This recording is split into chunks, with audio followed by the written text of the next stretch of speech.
Hello friends! Okay, we're going to do the usual. I have to check the computer, he has to check the phone, stuff that you have to do when you first go live. So I'm super glad you guys are here with us today. If you are watching this on the recorded version, then you'll probably just want to forward the next 5 minutes. Alright. Okay. Do you have it? Is that a commercial?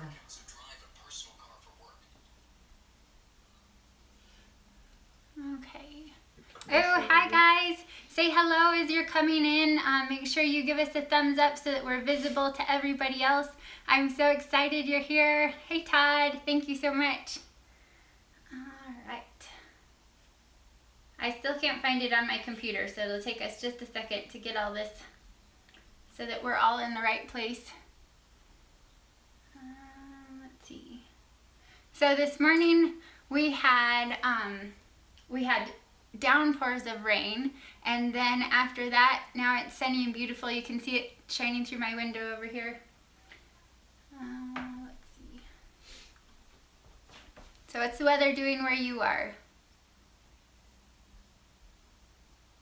Too bad I can't seem to find my own event. Pretty rough picture, but... Is it because of the window? Maybe. You want to go close the blinds? Alright. Okay, I'm just trying to get my... Oh, that's so much better. Thank you, babe. I'm trying to get the live chat pulled up here.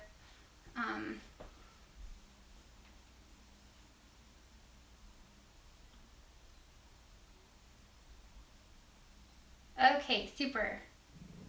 Now I've got it. Well, I can see that it's here. It's still not showing me. I might have to look at my comments up here on the phone because it's not coming up on my computer. Did you update it? Yeah, did you go I to did. the channel? One of the videos? Ah, there, I did it. Okay, now I can actually see what's going on. Okay guys, thank you for being patient with me as we figure all this stuff out. Going live is still something really new. So let's take a minute. I'm rearranging myself here. I can see everything. Alright, my computer's down here today instead of right in front of the camera. Sorry about that. So I'm gonna look down here through the comments and say hello before we get started. And let's see what we got going on. Sodbuster Living, howdy. So nice to see you. Tara, hello, taking a break from the garden. Oh, yay! I love gardening season. We are almost there. So good job. I'm glad that I get to be your break. Yvonne, hi. And Patty, oh, it's so nice to see you. I've had so much fun talking with you in the comments lately. Juju Be Gold, how fun. You can see me, good, I'm glad. In the 80s in New Mexico, wow. No rain in Missouri. I'm glad you have a break. That is great. Luana, it's so great to see you. Thank you for coming to my live stream. Finally the sun this afternoon in Maine. So we actually got up to 80 degrees a couple days ago. It was kind of unbelievable. It doesn't happen very often in Maine, or in Maine, in Idaho. I'm reading and talking at the same time. Okay.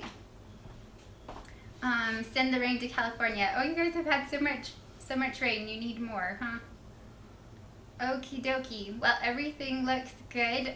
Make sure that you guys all thumbs up the video. When you do that, what it does is it makes it so that everybody across YouTube says, ooh, that's fun, and it shows the video to more people so that they can come join us live. So if you could hit the like button, that would be super helpful. Okay. Scarlett says hi from Portland, Oregon in the 70s. Oh, that sounds beautiful. Hi, Tara. All right. Thank you guys for all the love. Okay, so we have some really fun stuff that we're doing today. And we've got some kind of big, exciting topics to talk about. They are, they're big topics because of the gravity that they carry, but it's also, I want to really just bring hope to you that there is help and there's answers out there for those of you who are dealing with autoimmune issues or chronic illness, inflammation issues, or if you've already gone gluten-free and you're just kind of struggling with it all. So those are some of the things we're going to talk about today.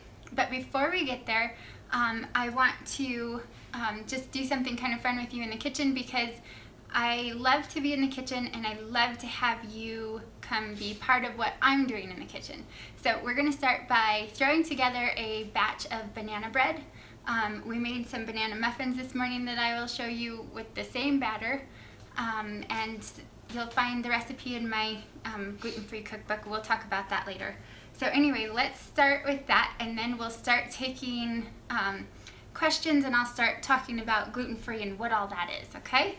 So, can you guys see my mixer? It looks like, yeah, that's working okay. All right.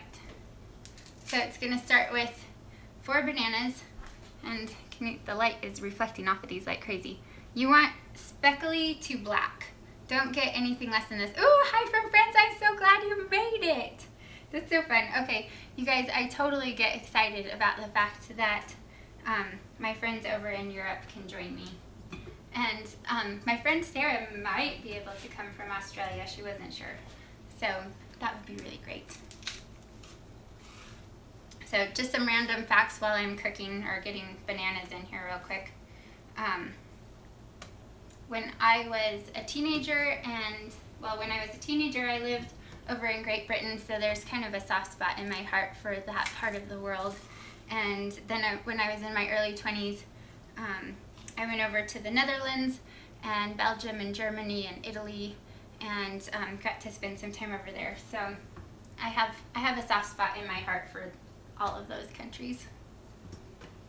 All right, almost got bananas in. So you guys will find that these recipes are going to make a big batch. If you are if you have a small family or smaller than ours, you'll have enough that you could probably put in the freezer. But I get really frustrated when I am trying to cook something and it makes like 8 muffins, and then I don't know what I'm gonna do after that. And then I end up having to triple and double the batch. So, can you hear me with this thing going? I didn't think about that. Okay. I'll come in closer while that's running. So, Luana, I saw, do you freeze your bananas? Yes, whenever I can buy them at a cheap price and they're ripe, I love to freeze them. And the way that I do it is I peel them and I put them into a freezer bag, or if you, I'm plenty loud, okay, sorry. I freeze them, or I peel them, then I lay them flat until they're frozen. Once they're frozen, then they go into a freezer bag.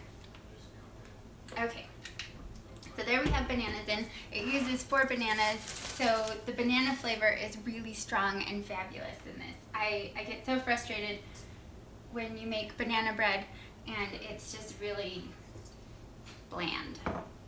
Okay, I use brown sugar. It really complements the bananas. And then here's our spices. There's cinnamon, nutmeg, and vanilla, salt. And if you guys haven't ever cooked with, oh, the sound is off, she says. I'm sorry. One person heard fine. Is anybody else having trouble with the sound? Could you let me, oh. Is it my mouth that's off? Maybe you could clarify. Okay, so the spices that I put in are cinnamon, nutmeg, I use vanilla, and also salt.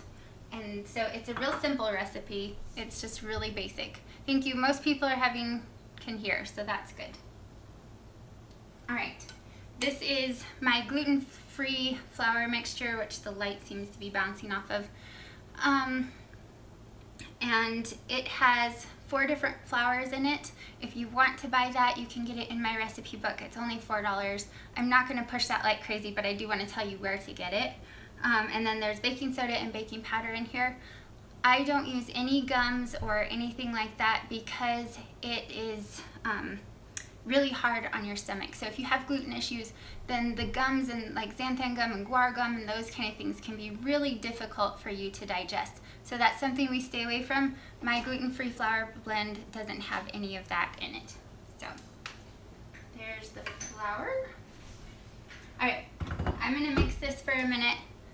So while I'm doing this, then type questions or talk amongst yourselves for just a second, okay?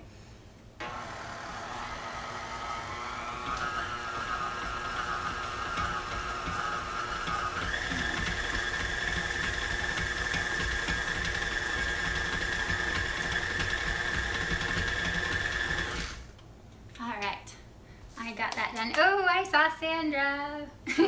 Sodbuster says she's always used xanthan gum because she thought it was supposed to help.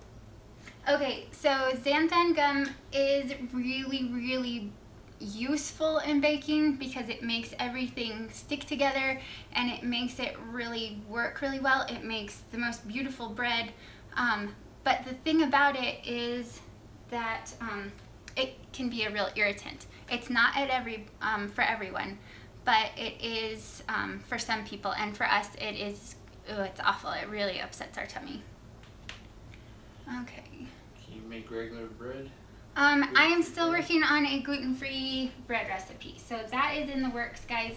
I haven't gotten there yet.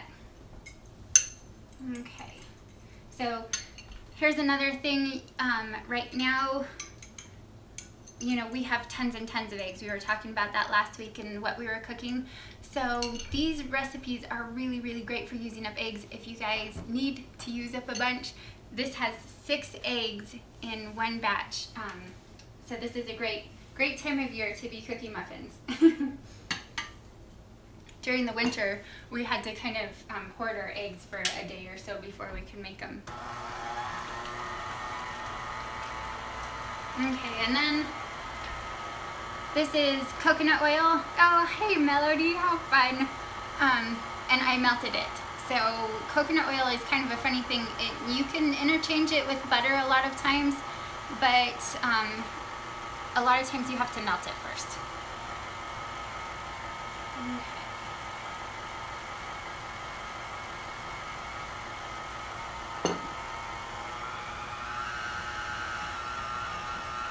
Hey babe. Yeah. I forgot to grab the bread pans. They're right there. Could you grab them?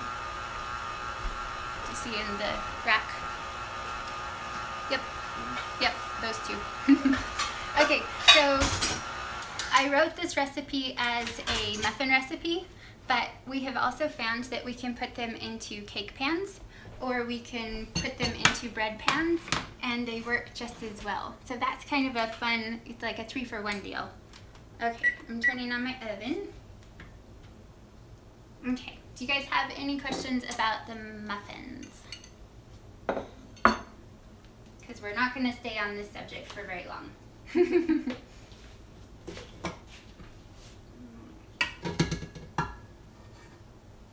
So here's the consistency, and gluten-free baking is kind of a funny thing. Oh, you can't even see. Alright, I'll move the camera for the next one.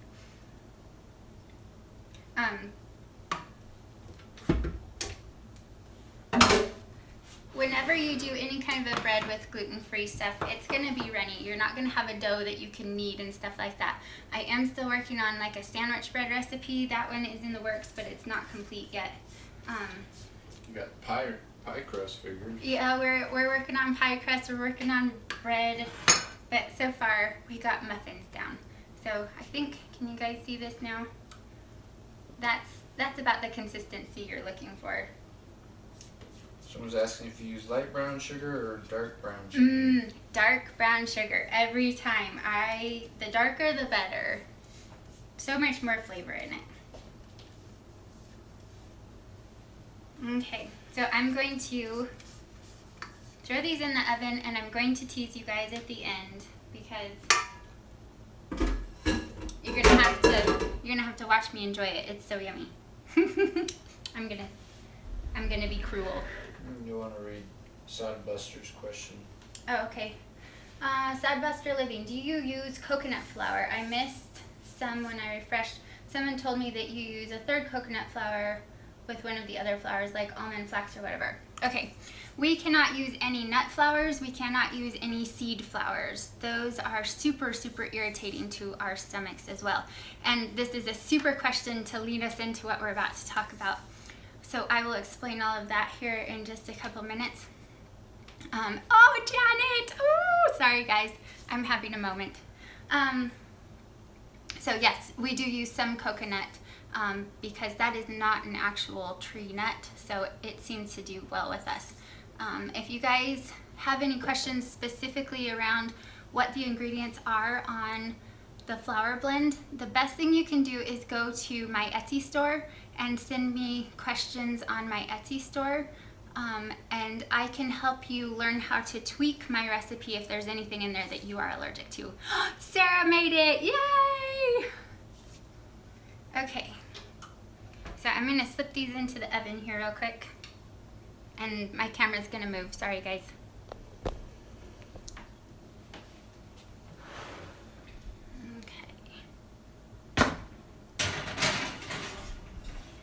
So I don't know if you guys know this about our family, but my husband is not gluten-free. He still eats gluten and loves gluten. So I try really hard to cook things that somebody who is normally eating gluten can still really enjoy. All right. Still on the dark side. Yeah, he says he's still on the dark side. I'm going to take a minute to go through the comments real quick here, you guys, and then we'll move on to the next thing. I've got most of the questions, right? Yeah. Okay. Oh, Cynthia, I'm glad you made it. Haha, the dark side. Oh, let's see. Okay. Luana says she loves egg recipes. Me too, especially this time of year because we have a mound on our counter. So we're working hard. Something that's really fun that we've done with this banana bread is after, it's got 6 eggs in there, then we take it out and we slice it all up, and we've been using it to make French toast. So we're using even more eggs on top of it. And that way everybody's getting a fair bit of protein for their breakfast. So that's kind of great. Okay. Keep going, you're good. All right. Oh, hi from Sweden. How fun. In Northern Ireland. Oh, this is so exciting. You guys just make my day. All right.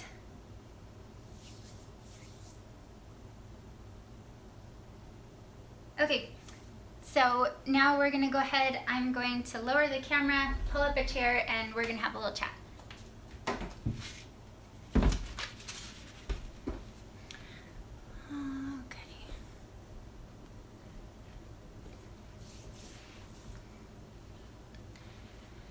Okay, so what I want to chat with you guys today about is a few different things. First of all, I want to just put out my definition of what gluten-free actually is. So, and this is going to be my own experience. This is going to be from what I've learned from the research that I've done. And I am not a doctor. I can't treat, I can't diagnose, I can't prescribe. So what I want to encourage you guys to do is go look everything up that I've told you and do your own research and come to your own conclusions about whether you feel like this is right for you or not. And then you need to decide what's going to be best for you and your family from that point, and decide where you fall on all of this. So just take this as a starting point where you can go and do your own research from there. Okay, I have a few notes just to keep me on track. Okay, so gluten-free for us is much more than just eating no wheat. First of all, there's 3 grains that most people, or that everyone considers gluten containing, and that's wheat, barley, and rye. Those are very, very high in gluten. And then you'll have every end of the spectrum past that, where you'll have people that say you can't eat any grains because all grains have some kind of a gluten or a gliadin component to them. And you'll have people that say, well, oats are okay, and you'll have people that say no, oats are okay. And then, you know, the USDA considers it okay for you to have corn, although most practitioners will tell you that corn has as much as 7% gluten in it, depending on the variety of corn that you get. So, corn is something that most people keep in their diet. They're all excited. We can have corn chips, we can have corn tortillas and all that. And then they find they're not getting any healthier and don't know what's going on. So the government's definition of gluten-free means that it has to have less than 20 parts per million of gluten in that item. And 7% in corn is way above that. So I don't understand the disconnect there, but that is something that for us, no corn and no gluten containing grains, the wheat, barley, and rye. And then there's several other things that we are intolerant to as well, and I will talk to you about that here in just a second. Okay, are we doing okay on the comments? Yep. Okay, cool. All right, so those are the foods that I consider gluten containing.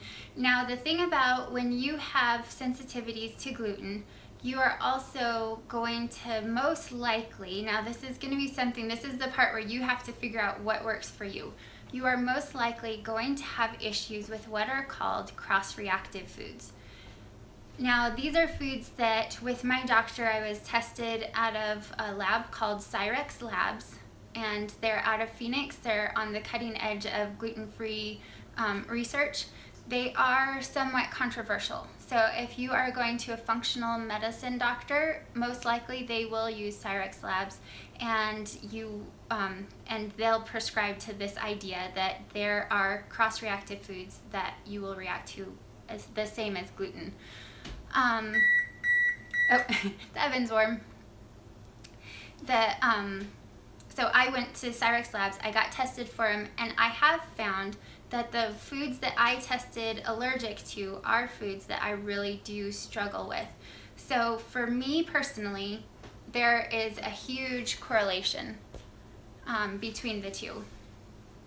And then, oh, it says my battery is dying. I charged my phone, but apparently it's sucking the battery dry, so we're gonna get a cord here. Just from the computer, yeah, just from the computer is fine. So, thank you. Sorry guys about the interruption there.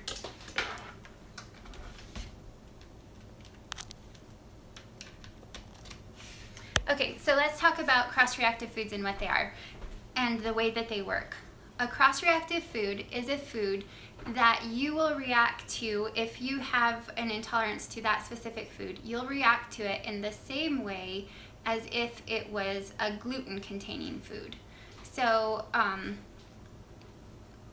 for me, coffee and chocolate and amaranth and quinoa and spelt and all these other ones that people use are cross-reactive foods. When we get done with the live stream here, guys, I will put the full list of what is considered cross-reactive food into the description so that you guys can look at that. I'm not going to go through each one right now. So those ones, what it is gluten is kind of a funny thing. It's the protein molecule, the gliadin, is kind of this round thing, and then it's got a spike on the top, and then it's got a spike here and a spike here. And that's what a gluten or a gliadin molecule is going to look like. So if you can imagine if I had a spike here and spikes in my ears or something like that. So then the cross-reactive foods, they have a protein makeup, the amino acids that make up the protein have a similar enough makeup and look that your body, when it's in its very inflamed state, when you have autoimmune issues going on, if you are full of inflammation, if you have things like rheumatoid arthritis or Hashimoto's, fibromyalgia, all those kind of things going on, then your body looks at those things, your immune system looks at those proteins, those amino acid chains, and it says, that looks just like gluten, and gluten causes us all kinds of trouble. And so your immune system flares up and it starts damaging your body. So while it's not the exact protein molecule as gluten, usually it'll be something where it'll have, if this is your protein molecule, it'll have the spike on top and then it'll have one side over here. So if you are eating foods that have that very similar protein molecule, then your body can mistake it. So everybody's body responds differently, and what I cross-react to is going to be different than what you cross-react to. But there is a whole list of these foods that are a struggle. And so the easiest thing to do, and the thing that I have found to be really beneficial, is to cut all of those out for a time frame. And as long as you do that, then your body can start to heal and you can introduce those in one at a time.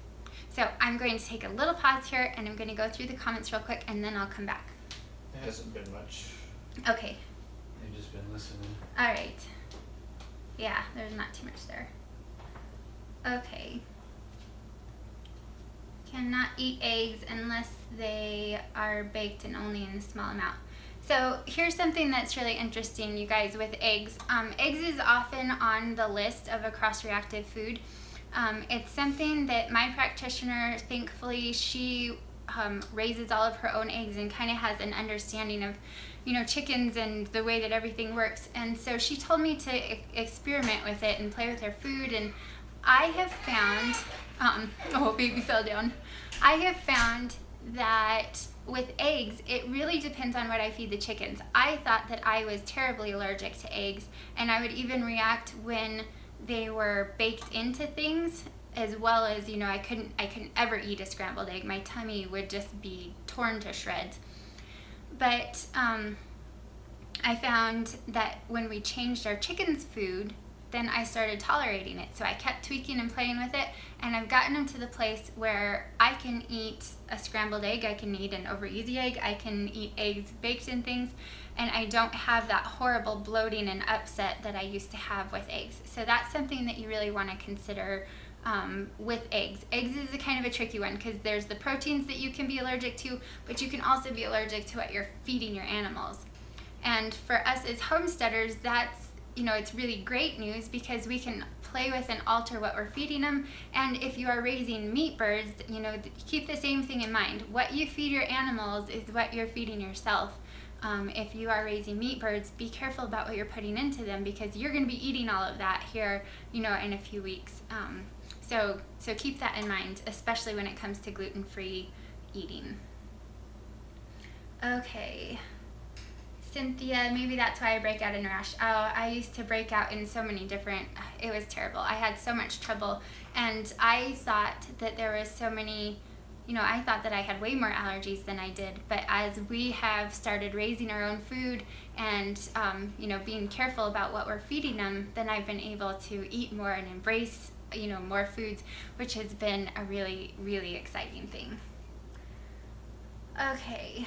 Yeah, we used to buy organic pastured ones from the supermarket, and the boys seemed to tolerate it fairly well, but I really had a hard time with it. So, my hubby doesn't eat eggs anymore. It was giving him an anger reaction that contributed to his depression because he would feel guilty afterwards. You guys, this is something that's so, so important. I really want to highlight that comment. When you are having reactions to food, it doesn't always mean you're going to break out in a rash. It doesn't mean your throat's always going to close. It doesn't mean you're always going to have stomach upset. It can be anything. I sometimes get hives on my head. I sometimes get angry at my husband. I sometimes lose my patience with the kids. I used to have anxiety attacks because of all of this, insomnia. So there are so many things at play here. Our food and what we put into our bodies is so important. It affects every part of who we are and what we do. So when you are making food choices, it's not about, well, this tastes good and that's what I want. You really, really need to consider about what's going on in your body and whether you're feeding it, whether it's something that is giving you nutrition, or Todd. Yeah, you really need to consider what's going on. So Todd says, Oh, he's talking to Jessie. Just ask her about cherries. So this is a fun fact about cherries. Cherries are, if you get a tart cherry anyway, like a pie cherry, they actually have melatonin in them and can really be a great sleep aid. So yes, when I eat cherries, I get really sleepy, and I have been known to fall asleep at the breakfast table sitting upright after eating cherries on my pancakes. So, okay. Cynthia's asking, what about meats? What about meats? Okay, so when you are eating meats and you are going gluten-free, it is really important that it's either grass-fed, wild-caught, or something that you have, like the chickens that you have raised, that they are eating only what you can eat. So for beef, even wild, you need to know where they're eating. Yeah, you do need to be careful about wild where they're grazing. You know, you don't want them grazing a wheat field or something like that. But usually, you know, if the grasses and the grains are still on the grass and they're still green, your body's not going to react to them the same way. So that's okay. Okay, so anyway, let's get back to the meat. It's really important if you're eating beef or any kind of a red meat that it is grass-fed. If they are eating corn, first of all, you're getting the gluten from the corn. Second of all, the corn is something that their stomachs are not meant to digest either, and so it causes all kinds of backup in their stomachs, and it ferments in there instead of digests, and they can't really break that down. So the cows that are in the feedlots that are being finished are there for a certain amount of time. First of all, because it's practical, and they, you know, you don't want to keep them there any longer than you need to.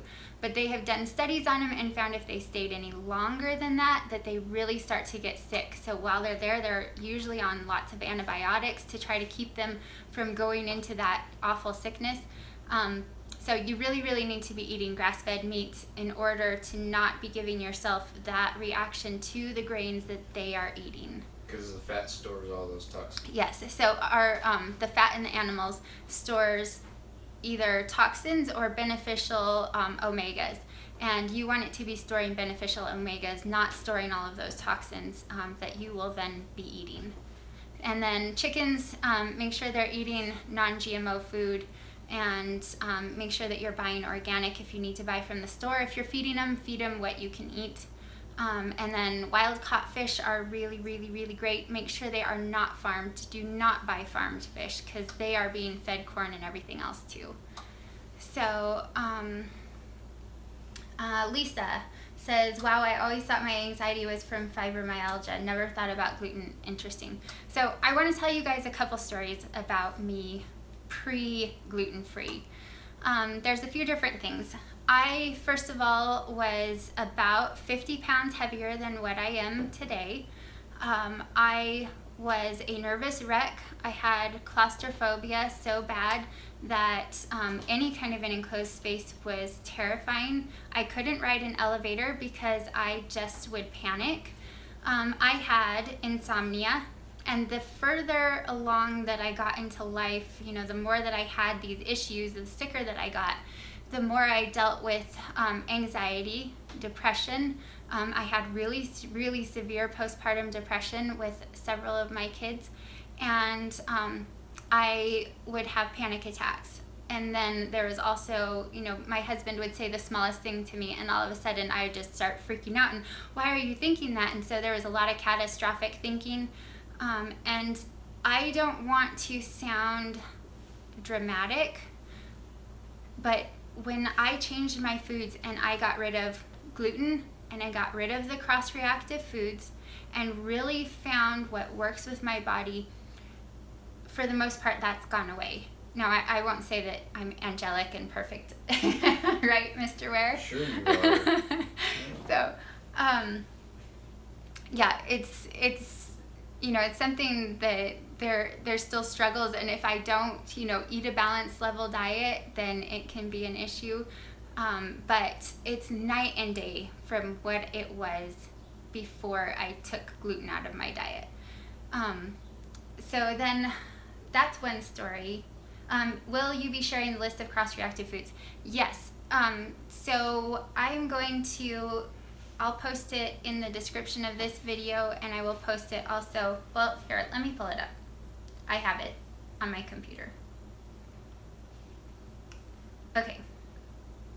So cross-reactive foods are amaranth, buckwheat, cocoa, as in chocolate, as in time to start panicking, coffee, corn, dairy products, and there are actually 5 different proteins in dairy. So you can react to all sorts of things in dairy. Egg, hemp, millet, Polish wheat, potatoes, some people include rice, sesame, sorghum, soy, tapioca, and teff.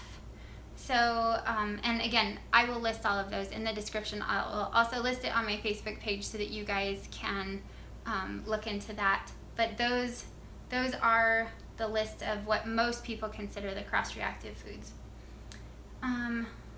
Okay.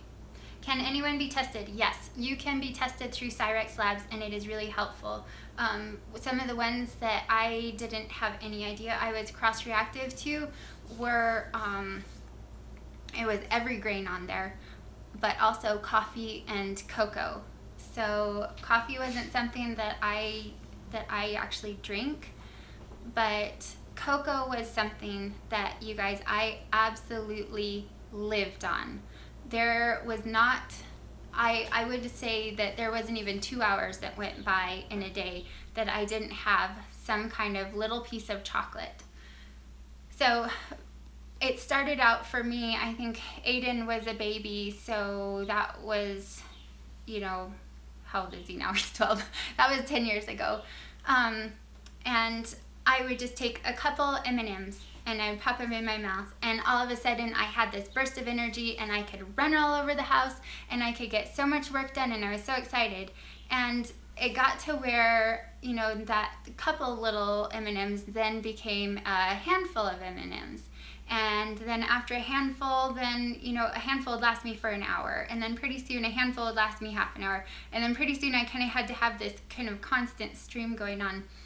And it turns out that what was going on was I was actually really, really highly allergic to cocoa, and I was cross-reacting to the cocoa in the M&Ms.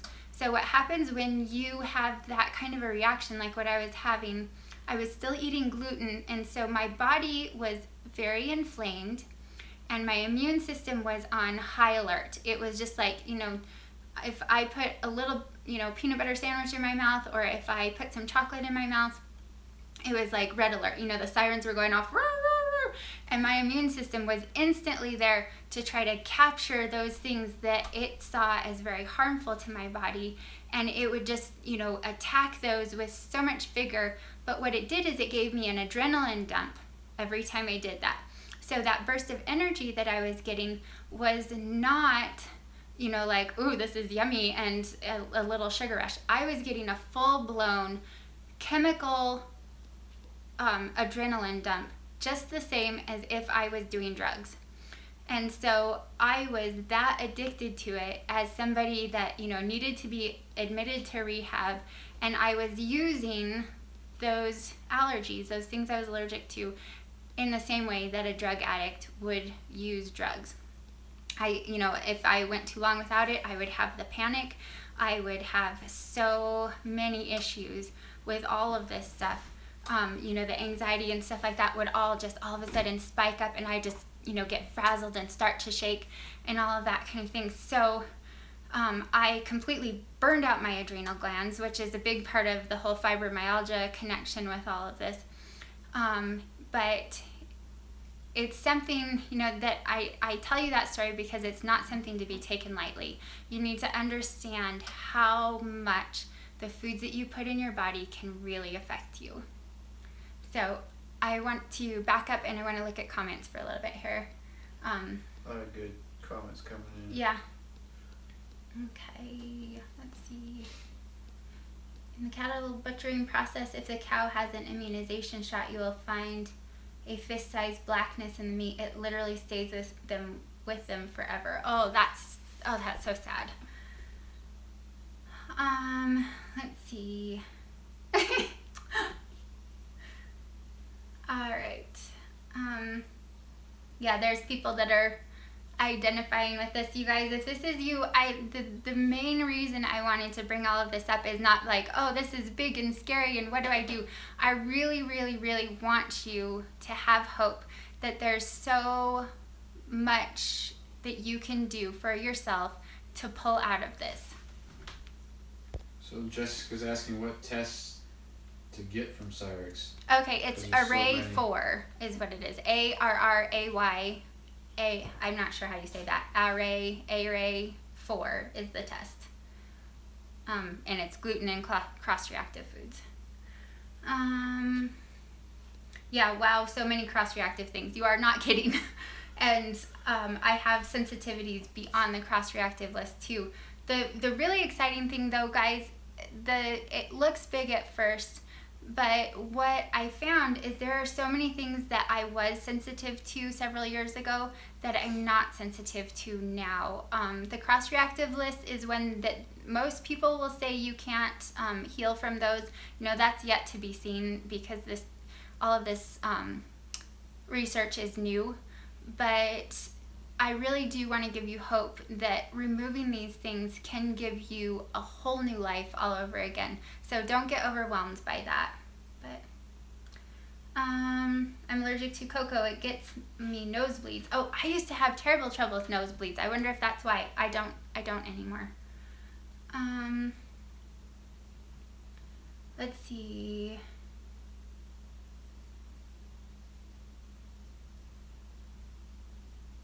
All right. Is there anything else I needed to do? No, just everyone's saying how much they're relating to this. Yeah. Barbara says, what causes this? Okay, so there's several different things that are causing all of this to happen. And this is something, you know, this is going to be my opinion because there really has not been enough research done so that there's not a definitive answer. There's a lot of different things that play into this. A lot of people agree that it's because we're not soaking our grains and we're not fermenting our foods anymore, that we don't have the cultures that we need in our stomach, all the bacteria in our stomach to be able to break all this stuff down. And when you ferment and when you soak your grains, that does a whole lot of the breaking down for you. Now that we have machines that can go and harvest such gigantic quantities of crops, you know, the grains don't lay there and get the dew on them and start the fermentation process before it's even harvested. So everything has been streamlined. And then not only that, it's made, you know, just imagine if you had to grow all of your own wheat that you needed to use. I bet you would use it much more sparingly than what we're doing now. Got a couple questions when you're ready. Okay. There's also the issue of the pesticides and herbicides that are being sprayed, and the damage that is causing to our gut is making us more susceptible to all of these things. And honestly, I think all of those do play into what is causing our current health epidemic with all of these autoimmune issues. So that's my take on it. Okay, what are the questions? Okay, one is asking about sensitivity to caffeine. If that can be something that in chocolate or in coffee that can cause a reaction. So from my understanding, they weren't finding that caffeine was the connection between those. Caffeine is something that is really dangerous if you have these kind of issues because it totally throws your adrenal glands out of kilter and you become dependent on that, which means your body stops producing the adrenal or the certain amount of adrenaline and all of that you need to be able to maintain just an even keel. So whenever you do something to boost a chemical in your body, you're basically taking control over that chemical. When you do that, so if it's adrenaline or dopamine or whatever, or melatonin, when you are boosting that, you're actually giving your body a signal that says, oh, here's a whole bunch of it, and so it stops producing, which is why you need more and more and more and more caffeine, more and more and more chocolate, that kind of a thing. Okay. Anything else? The next one is from Amanda Mason. She's glad you mentioned about the cross-reactive of milk. Her 18-month-old is sensitive to gluten and seems to have trouble with milk too. So you want to talk about milk? Yes, I protein? would like to talk about milk. Dairy is something that's almost an automatic given. If you are gluten intolerant, there is a very slim chance that you are going to be able to tolerate dairy. And especially in those little ones, they just do not have the capacity to break that down. Now, that also means with goat's milk, which is more digestible, but it's still considered dairy, and so would sheep and any other kind of milk that you can get from an animal. The protein molecules that are in milk are so closely related. They look so much alike that to the gluten one, that it's really hard when your body's in an inflamed state to be able to distinguish the two. So milk is probably the number one cross-reactive food to look out for. Okay, did you ever try valerian root? If so, did it help? I have not tried valerian root, and I know that it's an herb. I know that it has benefits. I honestly couldn't tell you what it would be used for. Okay. Yes. Hi, Sarah. She says she's back. Let's see. Oh, and I want to share this that Sandra says. She says, eating a food containing a small amount of gluten put me in the hospital. I reacted really badly and was seriously unwell. Coeliac disease is awful. Is it celiac? No, it's a little bit different. Oh. So I will reiterate that, and I want all of you guys to hear this, because this is not, like, oh, well, it, kind of upsets my tummy kind of a thing. This is something that is literally, depending on your allergies and who you are and your makeup, can be a life and death issue for you, can hospitalize you, can cause a reaction bad enough that, because what it does is it causes your immune system to turn on you. So your immune system actually starts attacking your vital organs and can actually kill yourself by eating these foods that cause it to be so agitated. Okay. Hi, Debbie. I'm glad you joined us. Maybe mention how you gain more allergies as you continue to. Yes. Okay. That's another good point. So I said that as I got rid of these foods, and as I eliminated the cross-reactive ones, that there were some of my allergies that went away. It works exactly the opposite too. If you continue eating gluten, you continue eating all those cross-reactive foods, then you can continue to develop more and more and more sensitivities. So I couldn't eat watermelon and strawberries and papaya and all these different, fresh fruits and vegetables. They would, tomatoes, all this stuff would cause my throat to get all fuzzy, and how it kind of feels like it's not really closing up on you, but you can kind of feel the swelling, and in my mouth it would break all out, and it was awful. So the more that you ignore these, the more your immune system is going to continue to attack you, and the more that you're going to develop more of these, secondary sensitivities and allergies that usually have an actually more irritating reaction to. But once you remove those big ones that are the root cause, then your body can heal from these secondary ones, and you can actually get rid of a lot of those. What were some of the symptoms you had when you were getting tested that you had, like the leaking gut, all that? Okay, yeah. So I was diagnosed with leaky gut and Hashimoto's, which is an autoimmune hypothyroidism. Hey, Amy, I'm so glad you're here. Those were the two things that I was diagnosed with. The symptoms that I struggled with that led me to eventually find all of this was I was super low energy. I hardly could take care of my kids. I had a really foggy brain. I kept putting on weight. It was like I would breathe and I would put on weight.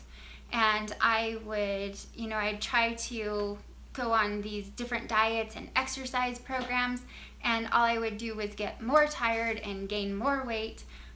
So as much as this is not about weight loss, your weight really is kind of the, I don't know, it's kind of the tell-all thing. If you have gone on a gluten-free diet and you've eliminated a bunch of stuff and you have not gone to what would be just kind of a normal, really happy place for your body, a really healthy weight, if that hasn't happened, you are still reacting. You still have inflammation, and there is something that you are most likely eating that is still causing you issues. When I went on this, I dropped 22 pounds in the first month, and that's because my body just relaxed.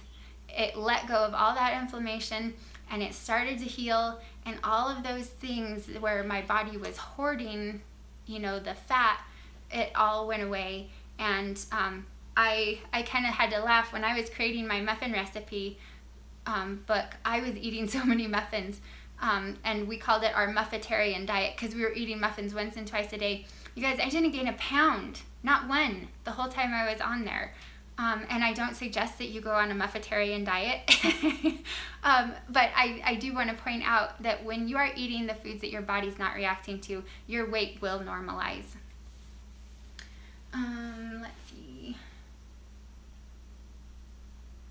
Sarah says, I stopped eating gluten for the same reasons as you. Dr. Rodney Ford is a wonderful expert on the damage gluten can cause. He has a great TEDx talk on YouTube if any was interested. Oh, that's super. So you guys look that up. Dr. Rodney Ford. That would be a good one to listen to. Thank you, Sarah. Little Mountain Ranch just mentioned 13 in the family. There's only one who can't tolerate gluten. Maybe mention how genetically gluten intolerance goes to the family. Yeah. So gluten intolerance is something that, you guys, I smell banana bread. I'm going to check it real quick. It's looking good. It's almost done.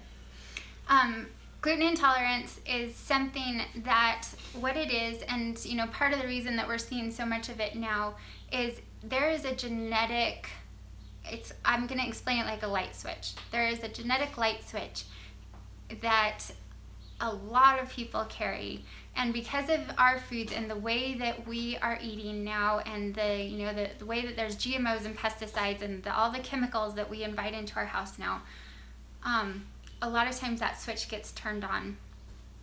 So when 50 years ago we might have had that switch there, but it was lying dormant because we didn't have all these other triggers that were triggering it as well.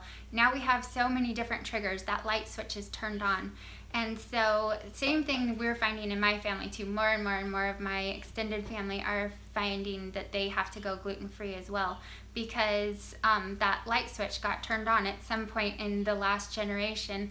And I was tested for the genetic marker, and I have it. My practitioner told me that because mine was switched on, and because I did have that genetic marker, that means my kids have it automatically. So when I found out about mine, we took the kids off of it completely, and they really started to thrive. There were behavioral issues that went away.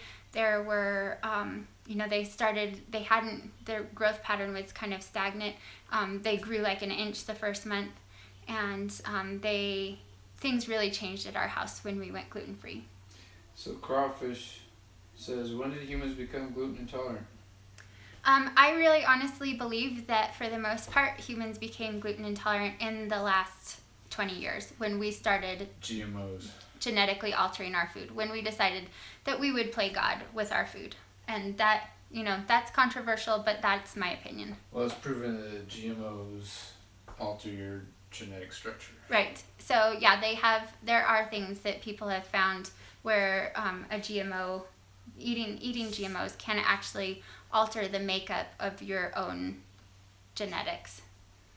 So, okay, you guys, so I'm going to leave this open for a few more minutes here. I'm going to pull out the banana bread, and I want to talk about, the muffins.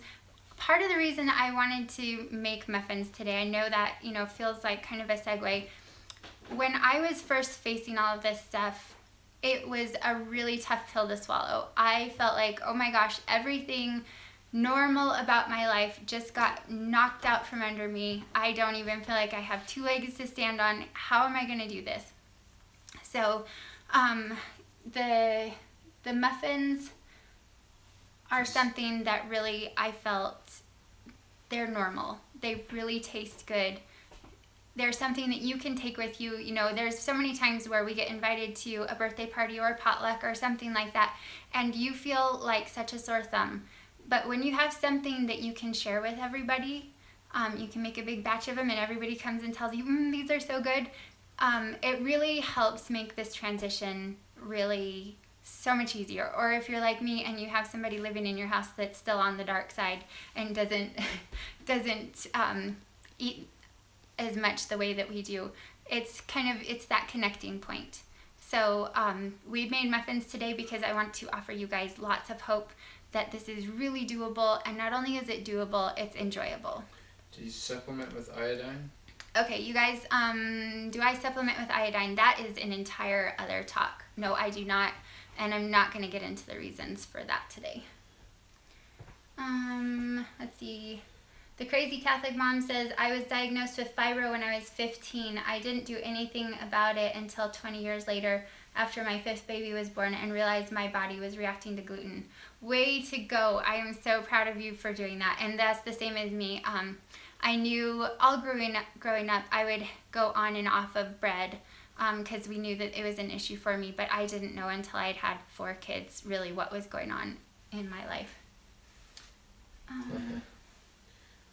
Sarah Ann's plugging your cookbook. Oh, thank you. Oh, the lemon poppy seed recipe. Thank you, Sandra. I'm glad you liked that one. Does it make it difficult for meal planning since Jesse is not gluten-free? So for dinners, it's not difficult at all because, you know, dinners are things like, you know, meat and potatoes and vegetables, and he loves things like that. Or we're going to have, you know, chili or meat and beans. The things where it gets a little more tricky is breakfast and lunch, when you would often have a sandwich or something like that. But he brings his own food into the house to a certain extent. So, did you ever have sleep problems? Did changing your diet help with this? This is a huge struggle for me. I used to have the worst insomnia, and it wasn't just insomnia, it was full-blown panic attacks in the middle of the night to where I would struggle to breathe. And I would lay there for hours and have all of these huge catastrophic thoughts. And within a week of removing gluten, it was gone. So I had no idea. I just figured, well, that's just the way life is. You know, you struggle with something for so long, you start to accept it as part of life. And that's where I had come with that and had no idea that I could be better. And you know, there's still some times where I'll wake up in the middle of the night and I'll be awake for a couple hours. I don't have those catastrophic thoughts anymore. And if I do, you know, it's usually like, oh, I'll just read something for a little bit and pretty soon I'll fall back asleep. And night is a very peaceful time for me now, when it used to be something that could be terrifying. So. Can your recipes be done in big batches? Yes, I have doubled my recipes. My recipes are kind of a big batch. We have a family of 7, so most of the recipes will make 24 muffins. So it's kind of a big batch in and of itself. I have doubled it successfully. So that would give you 48 muffins. I downloaded your muffin cookbook off Etsy a little while ago. Can't wait until school's out. I'm a teacher. Oh, God bless you. And I have time to make my way through it. Can your gluten-free flour recipe be made? Oh, yes, the gluten-free flour recipe. I actually make that in a bucket, a 5-gallon bucket. So just multiply it. And I buy my flours through Azure Standard. For the most part, I can get 3 of them there, and then one I get from the health food store or grocery store. And for those of you that have actually purchased my cookbook, I would like to make an enlisted video. I don't have a timeline on it yet. I'm going to say, let's say within the next month, I will have out a video that shows you how I do mix up my flour, where I buy it from and all of that. So for those of you who've purchased it, that's information I would love to put an enlisted video out just for you, and what the measurements are for the 5-gallon bucket. So All right. Well, I think it's time to pull the banana bread out of the oven. Let me check it here.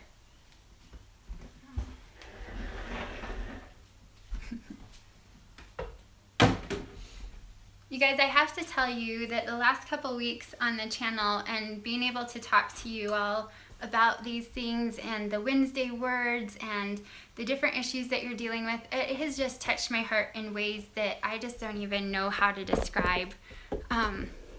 Look, there's the muffins. It's really been a blessing to me. So please know that you really bless my heart, and I'm so happy you're here. Okay. They can come in if they need to, babe. The kiddos are starting to get restless.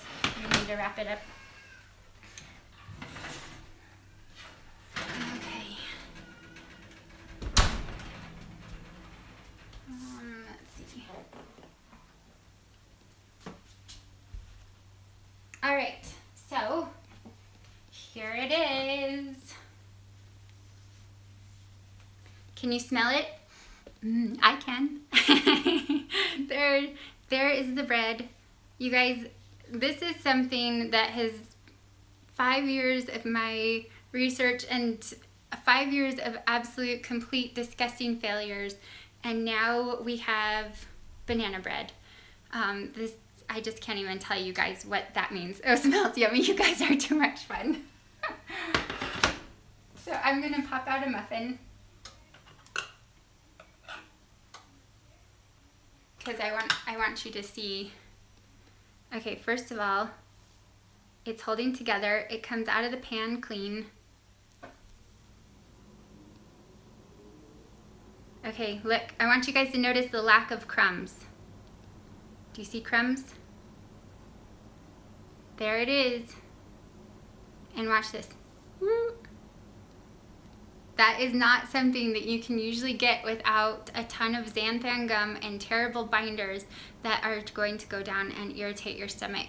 So the flour blend, I can't say that, recipe actually is something that I felt like, you know, I don't know how many of you guys believe in divine inspiration, but that's what I feel like it was. It's just something that was a gift straight from God, and I woke up one morning and whipped it up, and we've been using it ever since. So there you go. Look at that. There's still no crumbs. That's most things that I cooked for the last 4 years had, you know, they would just break like they were brittle, and then the crumbs would just come crumbling off. So there it is, guys. And I really wish I could share it with all of you guys. I would bake enough muffins for everybody, and that would tickle me to no end. Oh. Are you gonna come eat it, Mr. Ware? No.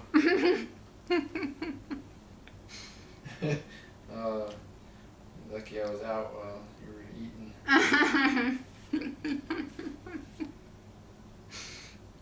Like chipmunk stuff in those cheeks. Yeah, stuff it in there. It's so yummy, I can't help it. So I only use whole food ingredients in the recipes, and you know, they really, my kids said, Mom, it's a really good thing you have a YouTube channel, because that means that you made a muffin cookbook, and now we have lots and lots of muffins. So my kids are really grateful to you guys. Alrighty, so I will, there is a link in the description of this video already where you guys can go get the muffin recipes. It's only $4. You get a dozen recipes, which can all be used as a cake or as bread. Like I said, you know, this banana bread, we've been using to make French toast with in the mornings, and it's just been great fun. You don't even have to put anything on it. You just cook it in the eggs, and you're good to go. So, what do you use to grease your pans? I put a little tiny bit of coconut oil in there, and I let it melt. Then when you pour the batter in, because it's more of a water base, it pushes the oil and coats the pan for you, so it's super easy. But that's all explained in the cookbook if you want it. So, thank you, Luana. That's so special. All right, well, I think that we're going to go ahead and wrap this up for today. You guys, it means the world to me that you would come and hang out with me for over an hour and talk about all of these things. I hope that it blesses your heart and that you guys can really find healing within your body and healing within your soul because of that. And I'm so grateful that you're here. So thank you for everything. And I'll leave the chat open for a few more minutes and go back through and read everything. But love you guys bunches. And I'm gonna eat my muffin.